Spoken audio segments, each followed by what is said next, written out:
What is up, Basin? Welcome back. Final score overtime, talking some football at all three levels. We got high school, college, and NFL stuff coming your way. Ben Peck, Aaron Reynolds, I am Jake Eichstead. How did you guys do this weekend? You guys watch some good football? It was okay. I was here. College football was a little rough, I'm going to be honest. Clemson's a very good team, if anyone was curious. I know you were watching that game. A little bit of a bummer right here on Big Two. So yeah. I forgot it was on here. But it's all good. We're on and up. Now we're predicted to lose against Western Michigan, so really fun for Syracuse. Oh boy! All right, guys, we got to. Right, Ben? What's up? The haters gonna hate. I know, right? Come on, man. Guys, we got to address the elephant in the room to start. The Mojo struggling. Permian now 0-3 to start the season. What are your guys' thoughts? Well, how they've been doing? And we talked about it a little earlier before the show, but Permian.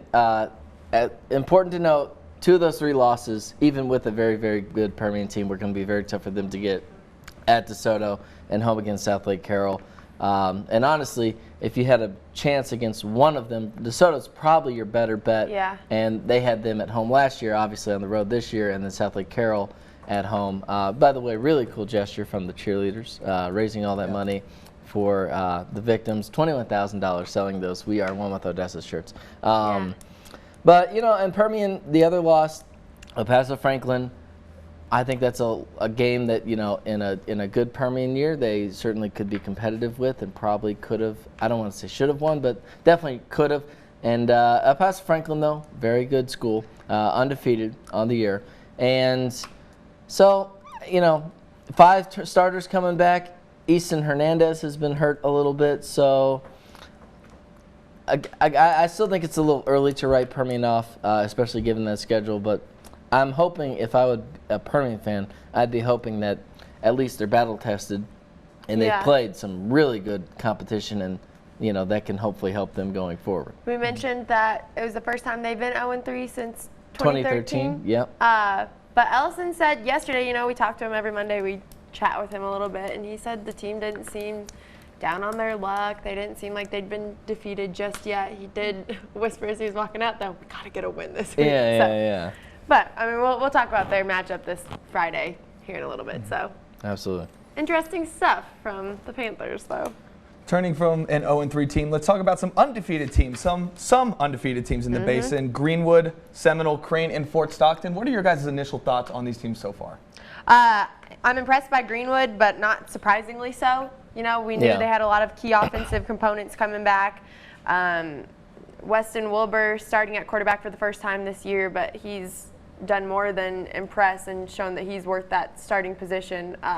Still hitting those same guys that we saw a lot in the highlights last year, Brody Ray, Trey Cross, Ryan Snodgrass. They're good at the run game and the pass game, so I'm not surprised by how they've started, but it's still a good start for the Rangers. Yeah, and I think, Greenwood, as you mentioned, very impressive. We all know. I think Crane's been very impressive this year. Fort Stockton, one of those teams that, I think I said it last week, based on their schedule and unfortunately based on their playoffs, once they get there, they, at least last year, they've done really well in the regular season, packed up a lot of wins, but really that won't help them too much when it gets to the postseason, because based on how stacked this region is, they're going to have a very tough first-round opponent no matter what. But, if you are a Fort Stockton fan, though, of course, good to see them. I would throw on Kahoma as well. That's a team that has a lot of starters back, undefeated as well. And, we've seen them in our game of the week for week 2,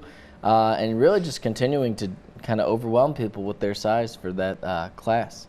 And I don't know if this is the case every game, but and I guess we'll talk about Crane and Kermit later on, but I guess their matchup later on, but when I went to Crane's game against McCamey this week, it seemed like they kind of let the Badgers hang on there in the first quarter, and then they got on a little bit of a run, so I wonder if that's one of the things that they're working on. That was really I think the first game, because they destroyed Ira and week 1, and then week 2, I think it was 41-0 against Colorado City, so I think this was the first week where Crane kind of didn't just totally dominate from the get-go. And, I think that probably shows a little bit of character as well, to your point.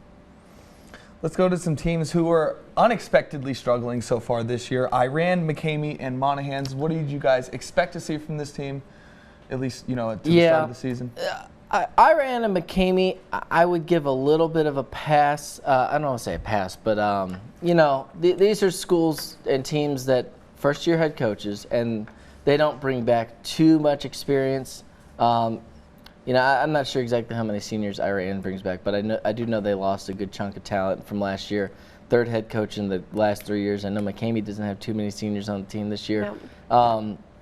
So I think those teams sort of were always going to be a work in progress, and they're really teams that if they were anyone else, you would kind of maybe they'd be surprises if they did well, but because they've done so well, it's a little bit surprising that like you just kind of assume Iran's going to figure it out, and and they've earned that. Monahan's I was a little surprised by. Now 0-3, lost to Big Spring at home, and I still, again, that's a big system change that the Lobos are putting in. Yeah. And first-year head coach for them as well. So I think they will also get it turned around at some point. But I am surprised that it's maybe been this much of a struggle for the Lobos early on. Yeah.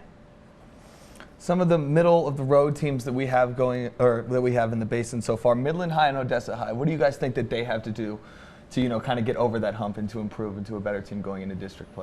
Both of those teams are kind of in the similar situation as those smaller teams. Neither one of them have a whole lot of upperclassmen, so they're kind of trying to rebuild. Both of them have one win on the year so far, so 1-2, both of them. So I don't really know. I think it's just kind of rebuilding years for both of them, trying to get some experience from some of those younger guys. Yeah, and I think too. Midland High, first of all, I think that win a couple weeks ago was huge. Oh, yeah. Putting it on the line, going for 2 right there. Again, we talked about Franklin with the Permian matchup. Midland High losing to them. That's a very tough team. Odessa High, honestly, I thought they'd played fairly well for them. Honestly, better than I expected against Coronado, a team that I didn't realize. I know they've been doing better against them in recent years, but I didn't realize they were still hadn't quite gotten over that hump in recent years. But I think Odessa High. Honestly, I think this was maybe the most encouraging result for them this past weekend, going on the road on a Thursday against a very good Coronado team, and they were in that game for a long time, and they stayed with a very talented team. And it is down a glass, but at the end of the day, football's football. It's easy, I think, to make a little too much of that. I think that bodes well for them going forward. Let's get to one of the more dominant teams, maybe the most dominant team in the Basin so far. Midland Lee absolutely destroying opponents, dismantling them. I know last week they won 72-6. What do you guys expect to see more from the running Rebels? That game this past week was a little unfair. I think that, Midland Lee, man, this is a team that they can. Coach Hartman talked about it with, I think it was going into last week's game, where he talked about week 1, Smithson Valley was kind of giving them the run and kind of daring them to run, and they did. They ran for, I think, at least 150, I think maybe even like close to 200 yards. And then week 2, Abilene High was, said, okay, we're not going to let you have the run. You're going to have to beat us with the throw game, and Serrano and Fungi did their thing. So, like I said, there's not too many obvious weaknesses, and then you have Carl Taylor back there anchoring that secondary. Yeah, I think Midland Lee obviously is supposed to overpower Montwood as well. Yeah, I don't know. But I think in that game we kind of showed all of its assets. They did well in the run game and the pass game. Defense looked great, so it just kind of showed just how versatile they are. But not surprised by them winning any of these 3 games so far. So. Not at all. Not at all. I thought it was really cool to see Carl Taylor. Mustang coming up, homecoming king. How about that? Now we'll go to our game of the week from last week. Balmorhea, who took on Garden City in Balmorhea. A really exciting 6-man game. I don't know how much you guys got to see of it. Obviously, I was there. I was shocked. Yeah, I was a little surprised. I mean, I know Garden City doesn't have a lot of upperclassmen, but they still played so well going into this game. And Jake, you were there, and to my recollection, they scored on their first 2 drives. Actually, they scored on their first 2 plays of the game. Yeah. So, and 68-22, that was the final. We're being told all of our guest pickers also chose Garden City, so we're not the only ones to be maybe a little surprised by that outcome. But bad beats. But I would say, too, Garden City, just going back to last year when they played McLean in that state semifinal, they were, it's hard to say how much of an underdog they were, but they were the underdogs in that game. And it was very similar to where early on they kind of matched McLean blow for blow, and then McLean just kind of took over that game as it went on. And I was surprised that this game, basically that same script played out, but at a much quicker pace. Balmorhea, I think we're going to get to them a little bit later, but they have a very tough matchup coming up this week. Yes, they do. Yeah, I was surprised. I mean, Jake, what was your thoughts being there? Yeah, like we've already touched on. Garden City did have 2 touchdowns in their first 2 offensive plays. Really did not think that they would have one for the rest of the game. Keep in mind the game only went three and a half quarters because of that mercy rule that they have out there. But I mean, was that your first 6-man game? It was my first. It 6-man was. game. Yes. Welcome. So much fun. Welcome It was. to I mean, West Texas. yes. And it was real. See, to me, it's so exciting, the fast pace, and really. Yeah. They say if you break a tackle, you're gone, just because there's nobody else really Yeah. else there to tackle you. Yeah. Some of my thoughts on the game: Hunter McMillan for Garden City. He's a good football player. Yeah. But other than that, they really didn't seem to have anybody consistently performing for them on offense or on defense. And for Balmorhea, just such a versatile attack. They had 3 running backs running the ball. All 3 of them did score. Quarterback Weatherman, excuse me. He threw for a few touchdowns, extremely accurate. They had a very, very easy offense for him. And Coach Vance Jones seems to be the 6th god of 6-man. Yeah, I mean, Vance Jones, one of the best to do it. Yeah. For sure. Coming up next, we'll be talking about the previews of our next week's games.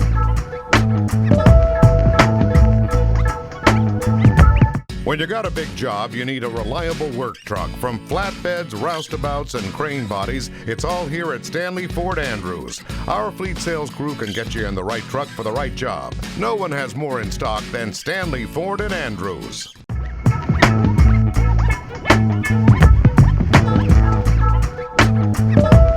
Welcome back to Final Score Overtime. We'll now be previewing these high school games coming up next week. First game we have on our list is El Paso Eastwood and number 24 ranked Midland Lee.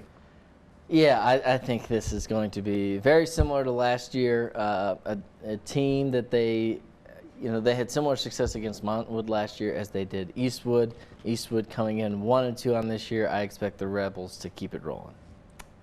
Yeah, Midland Lee's gonna win this one. I'm not too worried about I don't want to. Yeah. Yeah. Don't want to jinx it, but yes, I hear you. Rebs are back.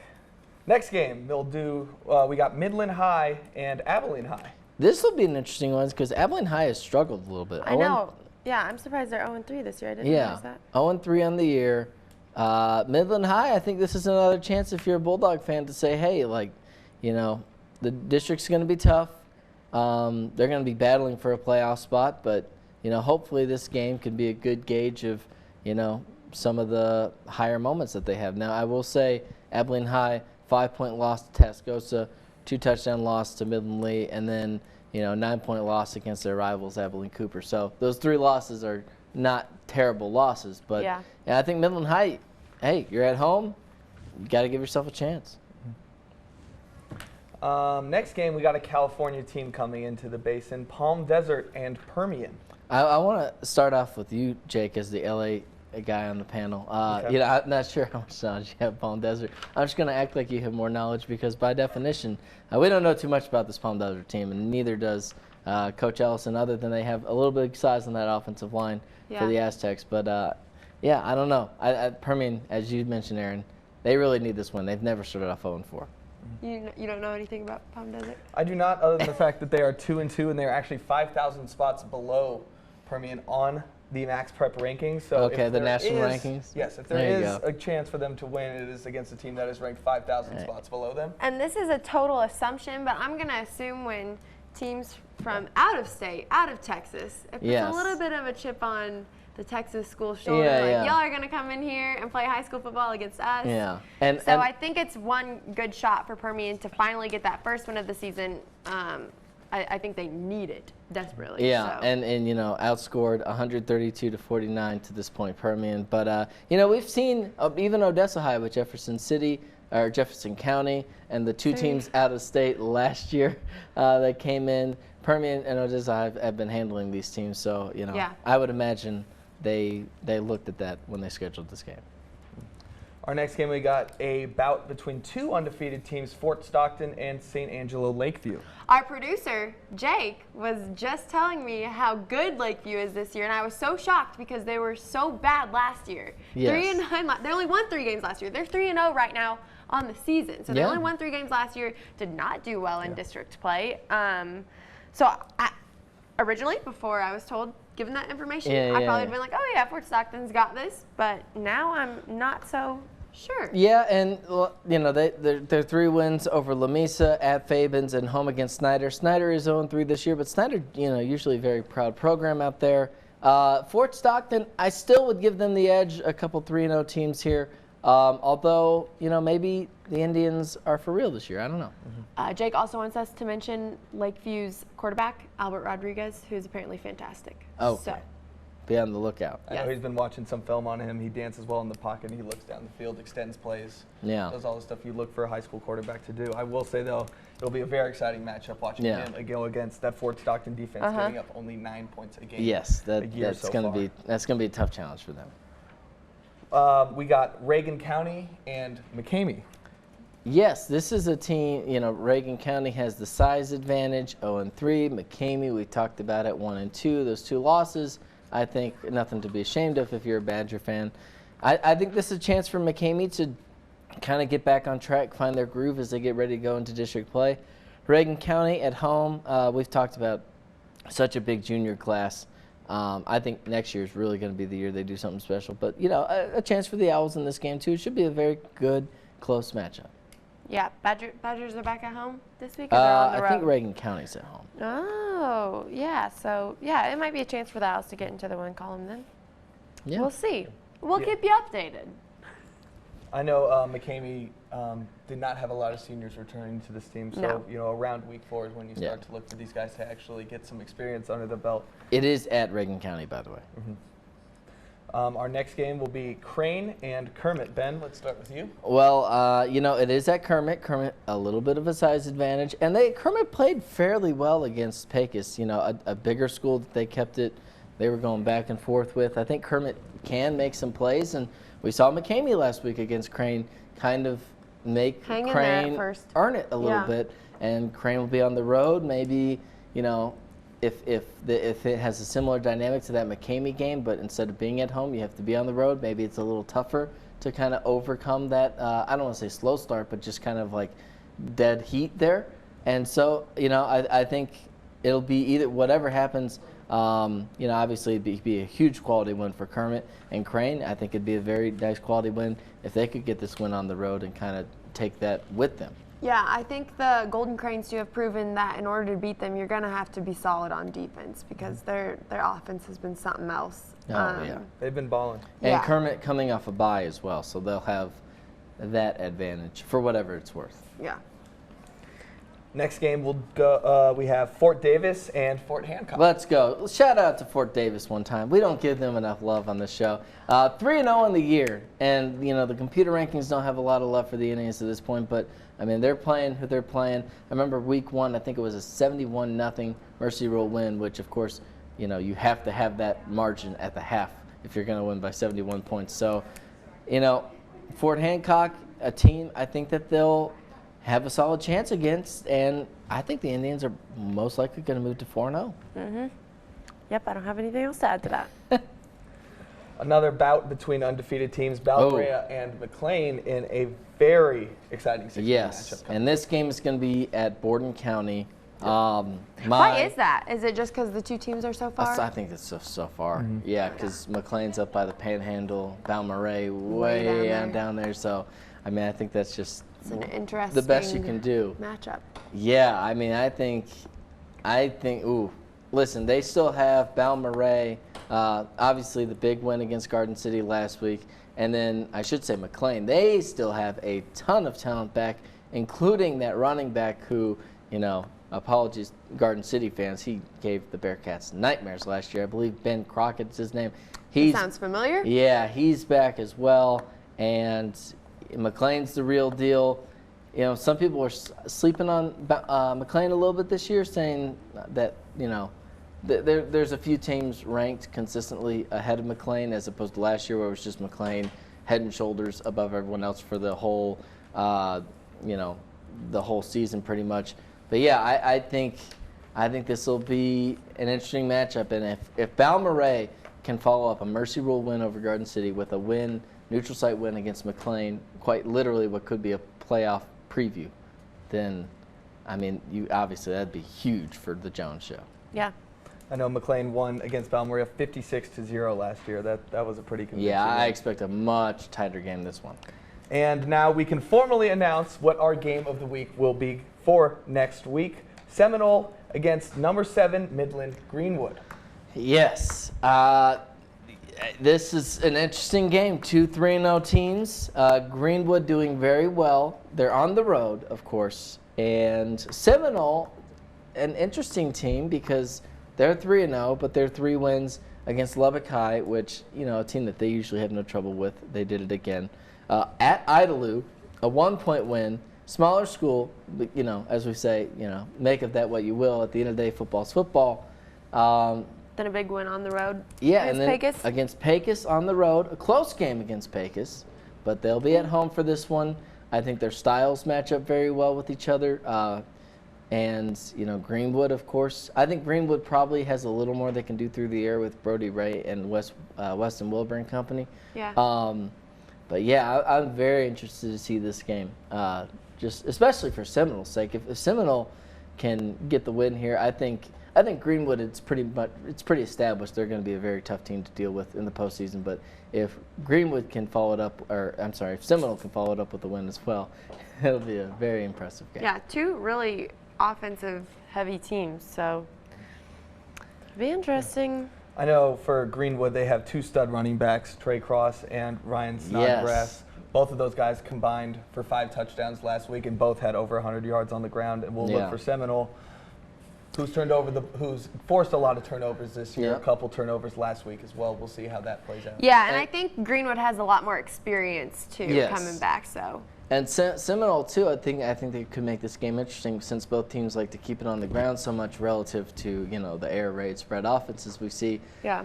You know, shorter possession game, and, you know, obviously fewer possessions means, I mean, we see it with college basketball all the time, a lot more chance for chaos because you never know, or even, you know, Army and all those option games. So I think you kind of have a recipe for a I think it'll be a close game either way.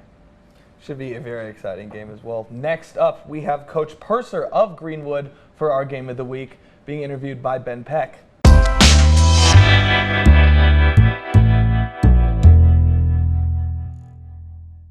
Head coach of the Greenwood Rangers, Rusty Purser, first year at the season, and so far so good, 3-0. Just, Coach, what's your early takeaways so far? Well, it's been a lot of fun so far. You know, anytime you can put wins on the board, it's usually enjoyable. Kids have been playing very well. They've responded to, you know, pretty much everything that we've kind of brought in, and that's honestly been going all the way back to last spring. Just their eagerness to want to be successful. They've had very good goals set all along, and we've just been able to kind of harness those and get everything steered in the right direction right now. So it's a lot of fun to be a Ranger. And as a Ranger alum as well, I know this is kind of a particularly exciting opportunity for you to come back where you played high school. What's it like? Does it give it any extra special, I don't want to say meaning, but any extra special feeling to see a program that, you know, you grew up with not only do so well, but to be a part of it? You know, anytime you're a head coach, you want to have successful programs, and, you know, whether that's the football program or volleyball or whatever, you know, you're dealing with, it's a priority. So, you know, to be back at a place which was a huge part of my life, my family's life, obviously for many years, you know, it's even more rewarding to get to be a part of the success that we're experiencing right now. and it's really early in our football season, but we've been on the road, won a big game in Hereford, and then have played well here at home. So, we feel like we're doing some good things, and for me personally, it's just the ability to make sure we're doing things the way that the Greenwood community expects them to be, and I think that's a hats off to what Greenwood has always been and kind of what it can be. It's very proud of not only the school but of our athletic programs in this case for sure. And so to be a part and to be in the leadership role here during this time is it's a great opportunity, and it's really something that I've taken very seriously, but something that's also a lot of fun for me. And you mentioned that big win you guys had over Hereford, also a big win over Shallowater, two teams that Greenwood really struggled with last year. And I'm curious, from your spot as head coach, if you sense a desire among the returning players who came up short in those games before they really turned it on toward the end of the year. Have you sensed that being a factor in sort of their motivation and their hunger to kind of prove that this year is going to be even better than it was last year? Yeah, I don't think there's any doubt about that. And that's, in fact, things that we've talked about, going into these last couple of weeks with Hereford and Shallowater being, two games that were pretty lopsided the wrong way a year ago. And, obviously graduation and different groups, certainly changed the dynamic there a little bit. But just as far as an attitude that we have as far as knowing that they were big games and certainly having to be on the road to go up to Hereford and really have to perform, in a pretty big test was something that we took as a challenge going into the week, and obviously coming through the week, we were able to be successful. But, definitely the kids approached these last two games with more urgency, probably than they did a year ago, but certainly, than knowing that these were games that, you had a little bit of a chip on your shoulder going into it and needing to win. And just lastly, wanted to, of course, ask you about the game this week, our game of the week. You guys going on the road to take on Seminole. Coach Palmer in his first year there, former offensive line coach, a team that still likes to run the ball and show off their physicality. What's going to be key for you guys to at least give yourselves a chance and hopefully get that road win? Well, number one, we're really going to have to figure out a way to slow them down. Just going through a couple of their games and seeing how explosive they've been. They've had a lot of plays where they go to the house, and there might be 60, 70 yards, whether it's their fullback, their slots, their quarterbacks, and they have some definite speed on the field, and then they're doing a heck of a job up front of blocking and executing, a little bit of a complicated offense, and that'll kind of be one of the unique things about the game. You got us running, a heavy dose of an eye offense, and then you've got Seminole who's running a lot of flex bone stuff. So you got two out of the norm, especially for West Texas, South Plains schools that you see a lot of spread offenses nowadays, and these two teams are going to come in and really want to grind the ball on the ground and utilize that part of it, and then capitalize on big plays. So it's going to be a tough game. It's going to be a challenge, to get back on the road.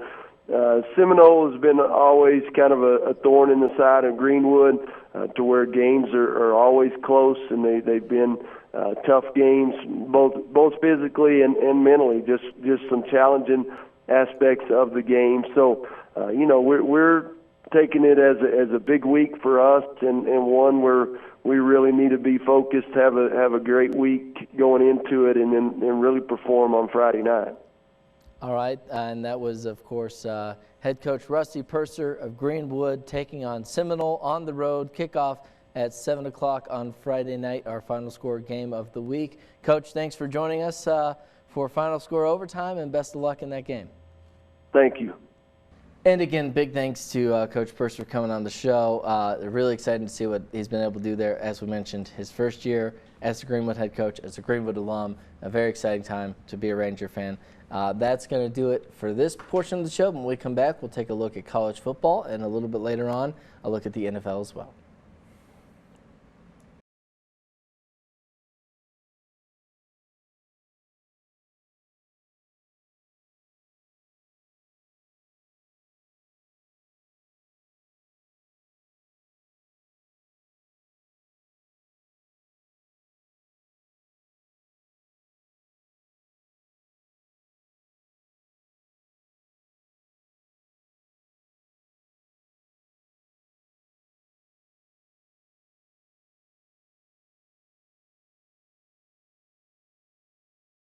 Coach Purser, thank you so much for calling in. Really excited to see you guys at Seminole next week. I will be there for our game of the week. Should be a good one. Yes, sir.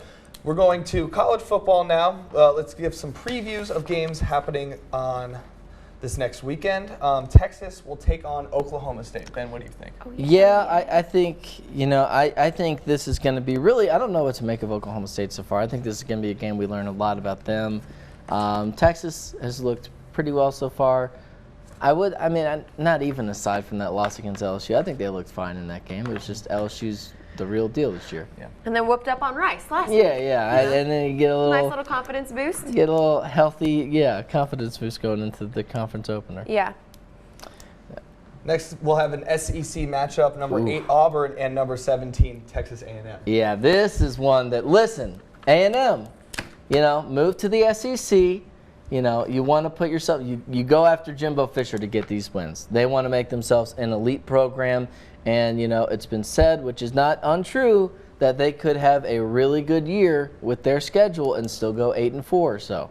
But Aggies are not paying Jimbo Fisher to go 8-4 and be close in these games.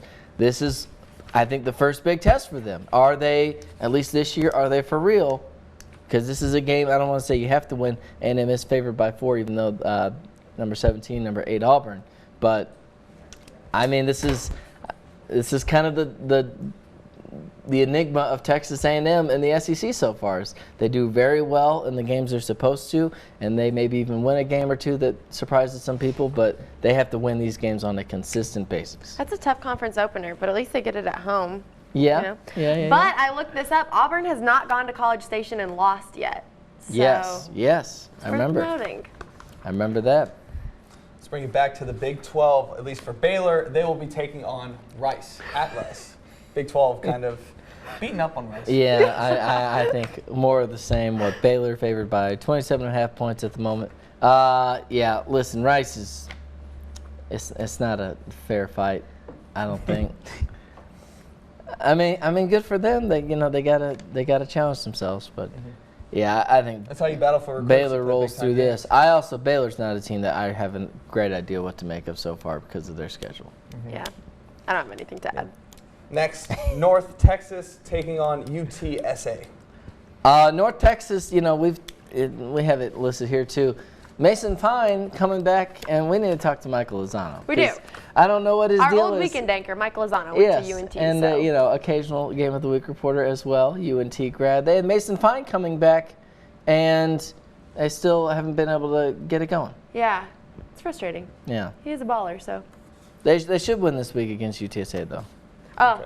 Former producer Megan Ball, I'm sure, is still doing that. Ooh, that's a good matchup right there. I didn't even realize that. And for our last game that we will preview, Iron Skillet action. I might be a little biased in this one. 25 TCU taking on SMU. Let us know what you think, Jake. I was going to say, Jake, as the SMU grad, give me what's the formula for the upset Game of the Week reporter and SMU insider. Yes. What do we have? I'm wearing the colors today. I will say, I think this is the first time since I have been an SMU fan, at least, that I feel very comfortable that we can beat TCU this year. 3-0 for the first time since 1984. We all know 1984 is a big year for SMU football. And since then, to say it's a little down would be an understatement. Yeah. It's Coach Dykes really revamping the program. A lot of NFL receivers coming out of there now. Mm-hmm. Hopefully we can put it together on defense as well. I know Kevin Kane, our defensive coordinator, preaches attack. We've Mm-hmm. forced a lot of turnovers this year. And of course, last week we talked about their turnover bottle service that they are now exercising, yes. incentivizing even more turnovers to come. There you I know go. the fans love it. I personally love it. I think, like I said, if we're going to do it, this is the year to do it. This is the year to beat TCU. Yeah, Take back the and game. TCU is interesting because I think this is a team that is saying, they beat Purdue on the road, and then, I think this is the year where they're trying to get back to where they've been after a few down years as well.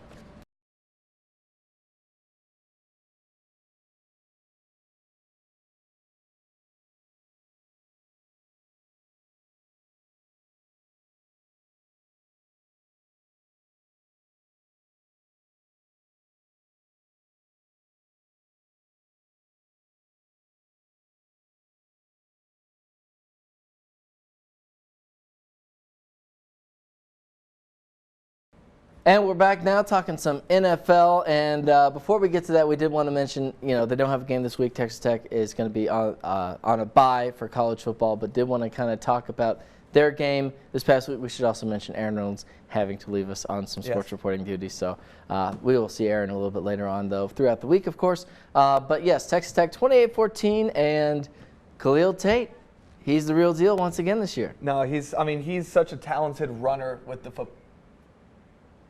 Yes. Sorry, we're just getting a note in our ear. Alan Bowman, quarterback for Texas Tech, he will be out for the next few weeks. So that'll be a challenge going forward. But, you were saying about Khalil Tate, though. I didn't actually get to see the game, so I can't actually speak for what happened on Saturday. I just know Khalil Tate is such a talented runner with the football. We saw him play for Gardena Serra, his high school team. He ran all over my alma mater, Loyola, just absolutely untackleable. And, you could just tell in that offense, now, I guess, formerly run by Rich Rod, now Kevin Sumlin team, he was just going to be such a talented, multifaceted quarterback. And, the commentators for the game were kind of mentioning, too, it's pretty clear that he's 100% healthy this year, which he struggled with a little bit last year, and kind of to dovetail that stuff with Alan Bowman. Now they're going to be stuck with Jet Duffy. They have the grad transfer from Rice, in the interim. I don't know. For me, this feels like a very, I don't want to say typical Texas Tech team, but what we've used to been seeing that, if it goes bad, maybe 4 or 5 wins. But on the upside, I don't know how much ceiling this team has, maybe 6, 7. We'll see going into Big 12 play, but I think that'll, it's unfortunate because I honestly just don't know what to make of them too much right now. But now, as we do go on to the NFL, we'll start with, you know what? Let's start with the Houston Texans because they actually have a notable game this week. We'll get to the Cowboys in a little bit. But Texans, a huge win against the Jaguars. I shouldn't say huge win. Honestly, they should have taken care of that game. They were in control of that game. Jags with a touchdown in the final minute of the game. They decided to go for 2. Gardner Minshew had the hot hand. They handed off to Leonard Fournette. You say tackled 1 inch. Before the line. It's real. It's one of those things where if they get it, we don't question it. Since they didn't get it, we are questioning it. I can't really say Gardner Minshew had the hot hand going into the game, considering they did only have 13 points, and like you said, that touchdown. That drive, though, he was looking really good. Maybe a little bit of a benefit of more of a prevent style defense. A lot of underneath throwing routes, which he had been doing most of the game. I know at Washington State, his system is very 1-2 throw, quick pass, get it out of your hand. But and the Chargers with a very surprising loss actually to the the Lions. This weekend. I think that one's a little more forgivable. But yes, that's the matchup for the Texans this week on the road against the Chargers, and I don't know. It'll be interesting because I think the Chargers are always a team that probably gets slept on a little bit too much. Phillip Rivers, there's all those articles talking about he's probably a Hall of Fame quarterback, even though you don't necessarily think of him as such. But yeah, Houston on the road, that offense should travel. defense should be able to get them a little bit of trouble. Austin Eckler's been stepping up big time for the Chargers, though. Yeah, no Melvin Gordon. He Yeah. really is showing that maybe you don't need to pay your running He's backs. wrecking my fantasy league right now. And then, okay, Cowboys. Speaking of paying your running backs. Yes. Cowboys will go on. First, they get the win over the Redskins. This game was close for a long time until they kind of got a couple touchdowns to give them a little bit of breathing room. But all in all, kind of similar to what we saw from the Redskins against the Eagles week 1. They stay close, even take the lead for some portions early on. And then as it goes on, I think the better team, the Eagles week 1, the Cowboys week 2, kind of goes on to get that win. Yeah, again, I saw a lot of stuff out of Dak Prescott that I saw week 1, just consistent, efficient passing. Zeke did decent on the ground. I know he had a score. But this game going into Miami, I really don't know what to think of it. We need to talk about Miami. This team is awful. This is this team Terrible. is 0-16 warning lines. Yes. Going off. They might do it by like 13 points or more every game. I know they just traded Minka Fitzpatrick. Yes, Minka's one of on their the promising young defensive backs for a draft pick, not even for a player to take his spot. But to be fair, I think it was a first rounder. It is a first rounder. To be fair, they have 3 first rounders and a lot of cap space for that next year draft. I know Derek Sibley, a big Dolphins fan, that is what he's looking forward to. Definitely not this game coming up. I mean, do we listen? I feel like it's almost not even worth mentioning this game. Cowboys are going to roll the Dolphins. I mean, hear me now, call me later. No, I mean, it's the line right now is 21. I think that's going to move a lot, actually, especially after. I think it was at 18 before Minka got traded too. So it's already moved up 3 points. And I actually saw Xavier Howard, the star cornerback for the Dolphins, actually tweeted that gif of Will Smith when the house is empty. He's looking around super sad, like, where'd everybody go? Yeah, I mean, I guess they're committed to it, but man, I can't remember seeing something this blatant before. Tank for Tua. Yeah, in the NFL. Real quick, did want to ask you too, Taco Charlton, first round pick 2017. We talked about it a little bit earlier in the week. This whole free me tweet. Yes. And then he deletes that, but then he kind of doubles down on it in a weird way where he says, he basically goes back to social media and says, I have to go on social media to say what I want.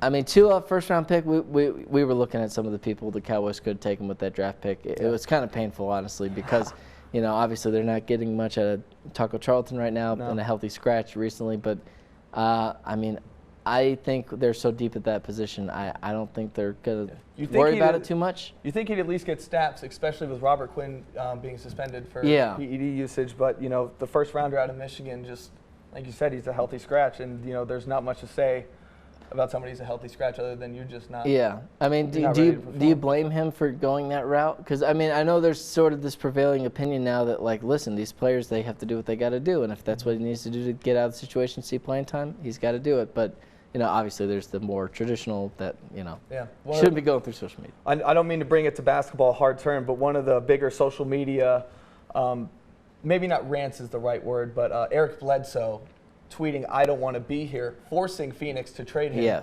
to the Milwaukee Bucks. That's just very 2019. Yeah. I think it's just a new era, absolutely, for professional sports. Well, that is going to do it for Final Score Overtime. Thanks once again to Jake for joining me, and then Aaron Reynolds as well. And again, our game of the week going to be coming up, Greenwood at Seminole, 3-0, 3-0, 2 4A teams. Should be a good matchup, and we will have so much for you on that final score, post-game analysis, interviews, and, of course, all the highlights from throughout the basin. For Jake and Aaron, I'm Ben Peck. Thanks for joining us.